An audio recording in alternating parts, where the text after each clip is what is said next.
Okay, what's up mga friend? Nandito naman tayo, mabalik sa ating channel. So, for today's vlog, meron tayong Realme 6i dito na kinakailangan ng palitan ng power flex button mga friend. Kasi hindi na siya nagana, itong power button niya, hindi na siya mapindot. So, kailangan na natin palitan ng power flex button. Okay, so ito yung pampalit natin, nabili natin sa online. Okay, ito yung flex niya. At magpapalit din tayo mga friend ng charging port. Dahil dito sa saksakan ng charger niya, bigla na lang madi-disconnect yung charger kahit hindi tinatanggal. So, pag sinasaksak natin yung charger, magdi-display siya dito na charger connected. Pero ilang segundo lang, madi-disconnect din yung pagkaka-charge niya. So, ganon. Hindi talaga siya mapupuno mga friends. So, itry nating palitan ng charging port. At ito, meron din tayong nabili sa online mga friend na charging port. Ayan. Ito ang ipapalit natin. At obserbahan natin mga friend kung mayroon bang magandang mangyayari. So kung bago ka pa lang sa ating channel mga friend, huwag niyo pong kalimutan mag-subscribe at pinutin na rin ang notification bell para maging updated kayo sa susunod nating mga uploads. Okay, tara mga friend, let's do it!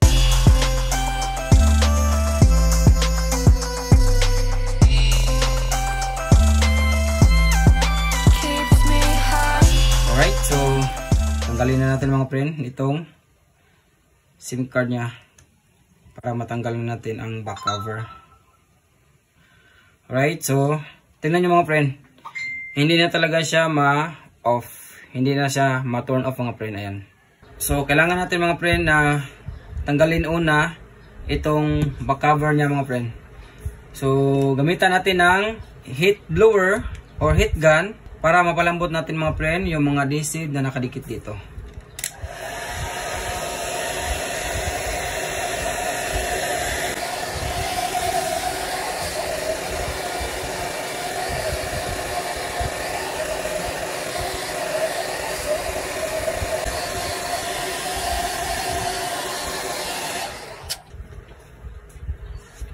Okay, so gagamit tayo mga friend ng steel pick para masungkit natin. Ayan, malambot na siya mga friend. Ayan, diba?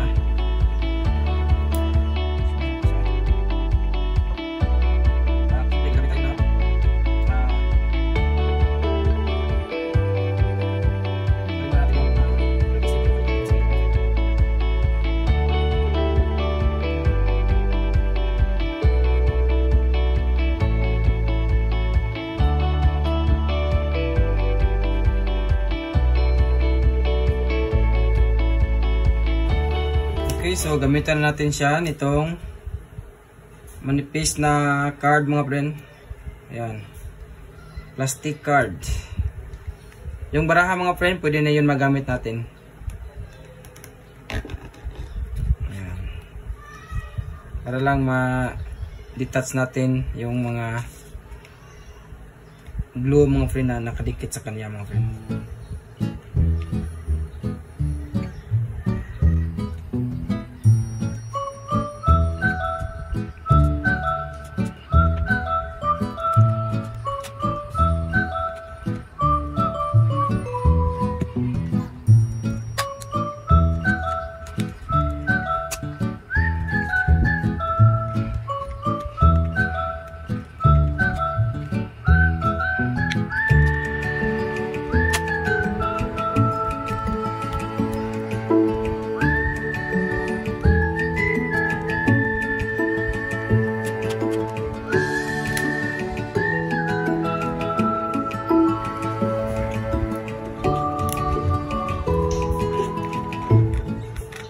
Alright, so as you can see, nabuksan na natin. Ayan. Next natin gagawin mga friend, itong mga tornilyo na nakikita natin, tatanggalin po natin yan lahat gamit itong maliit na screwdriver.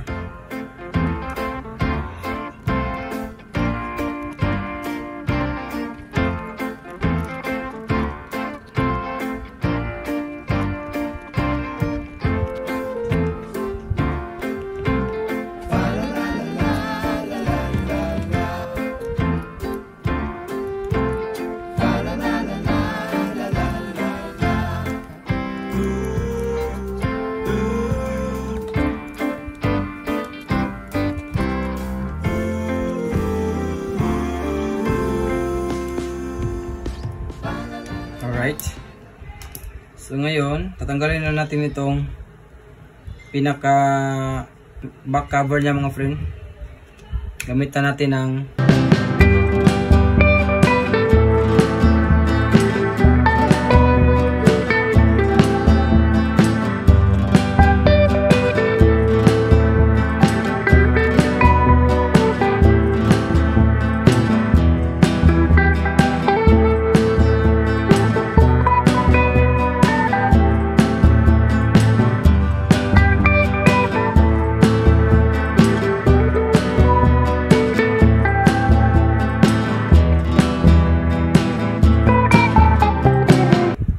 you can see mga friend, tatanggalan natin.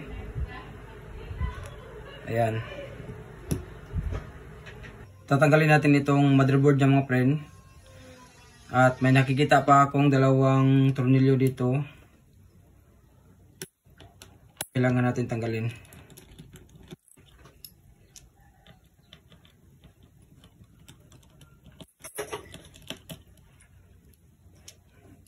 Disconnect muna natin itong mga cable na malalaki.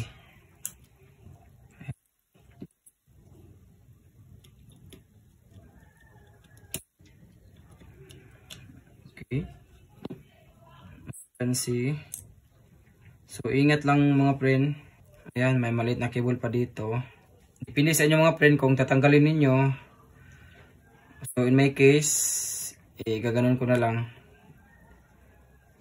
Kung nakita nyo mga friend, itong power flex button na mga friend, ito yun. Ito yun mga friend, kailangan natin itong tanggalin. Ayan.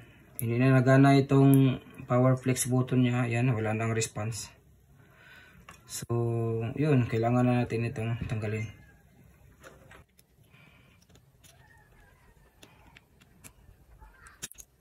Right.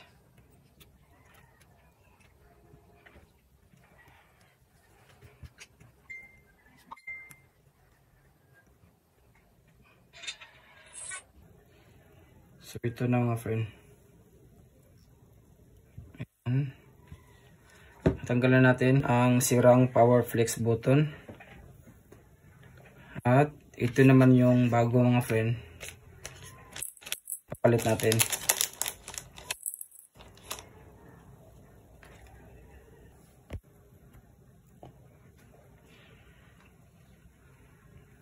So may guide naman yan dyan mga friend. Hindi naman tayo malilito siguro kapag kinabit na natin to dahil may guide siya. So kailangan lang natin itong tanggalin ang may parang stainless na natakip sa adhesive niya mga friends. So kailangan natin yan tanggalin.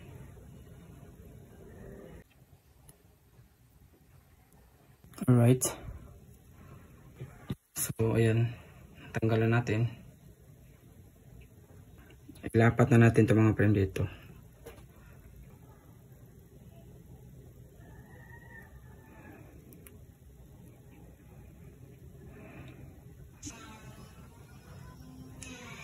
Okay. Alright. So ayan, nadikit na natin mga friend. Ayan. Okay. At ibabalik na natin itong pinaka motherboard niya mga friend.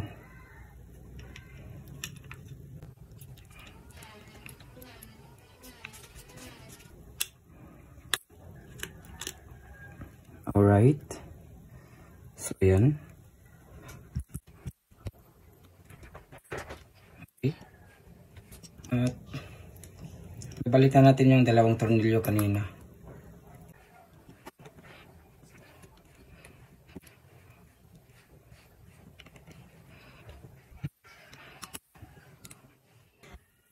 So, tapos na tayo sa power flex button mga friend. So, pangalawa nating tatanggalin itong charging port na mga friend. So, dito naman tayo sa baba. May takip dito. Tanggalin din natin itong mga tornilyo niya.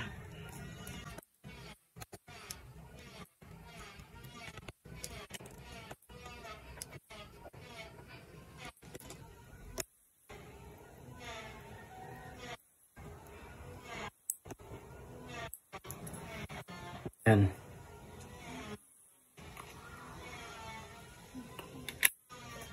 Okay, so ito na yung mismong charging port ng mga friend. Tatanggalin natin yan. At disconnect natin itong malaking connector na to. Yan. At itong connector na to mga friend, na ito karugtong sa itong manipis na cable papunta dito sa baba.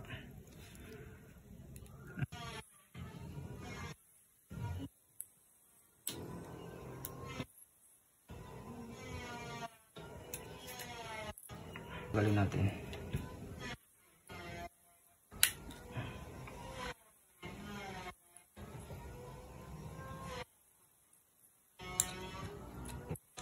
Right. Okay. As you can see, tanggalan natin mga friend. At ito yung pampalit natin. Mana bago. So ito yung luma at ito yung bago.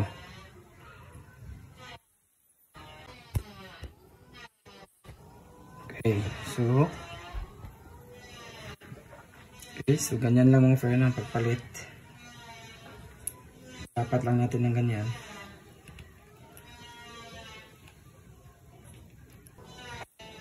So, balik na natin ang connector na tinatanggal natin. Na to na maliit.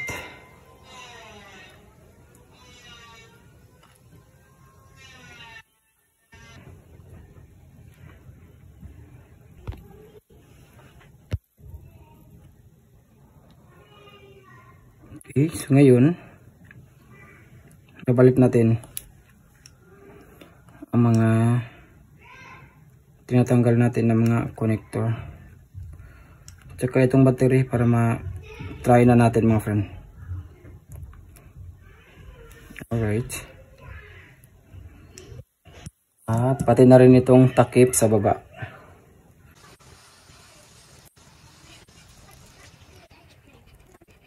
Okay, so ibalik na natin itong cover para ma-try natin mga friend.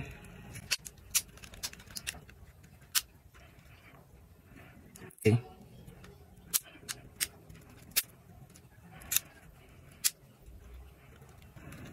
So, try natin buksan.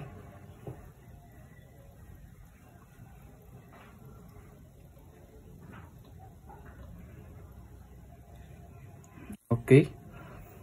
As you can see mga friend, nagana na ang power button niya nang walang kahirap-hirap pindutin. Ayan.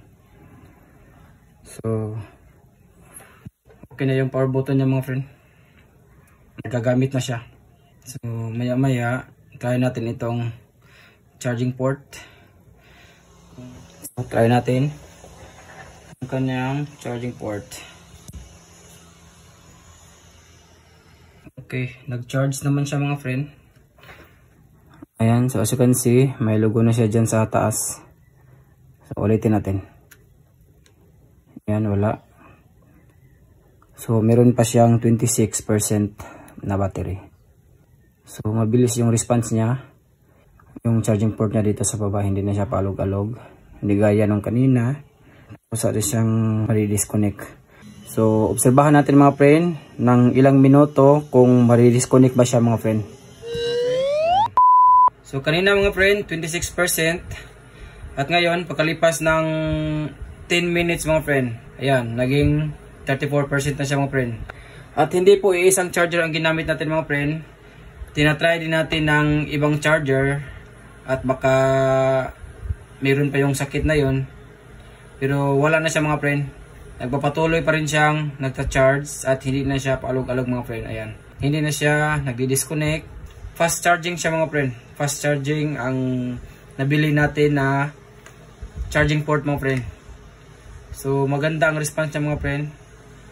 So walang problema at nakikita nyo naman itong power button niya. Ayan. 'Di ba? Ayan, 'di ba? So smooth na siya mga friend. Okay, so ibabalik na natin mga friend yung mga tornilyo.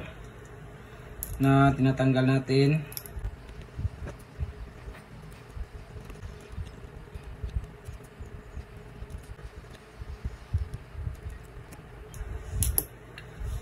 Alright. So, lalagyan na natin ng adhesive glue dito sa likod para mailapat na natin ang takip mga friend. So, ang ginamit pala natin mga friend na pandikit itong adhesive ay ayan, T7000 mga friend. So, pwede naman mga friend kahit ano, basta pandikit lang siya para sa cellphone. Okay. Pwede din yung T8000. So, yun kasi yung gamit ko noon nung una kong nabili. At naubos na yun. So, ngayon, ang binili ko naman ay T7000 para matry natin mga friend yung iba.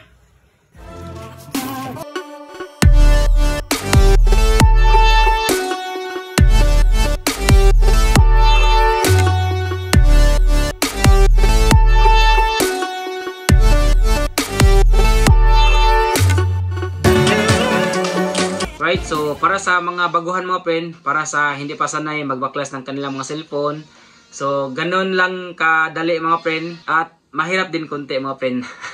Ayan, so I hope mga friend nakatulong ako sa inyo at meron kayo nakukuhang kunting idea mga friend sa ating vlog.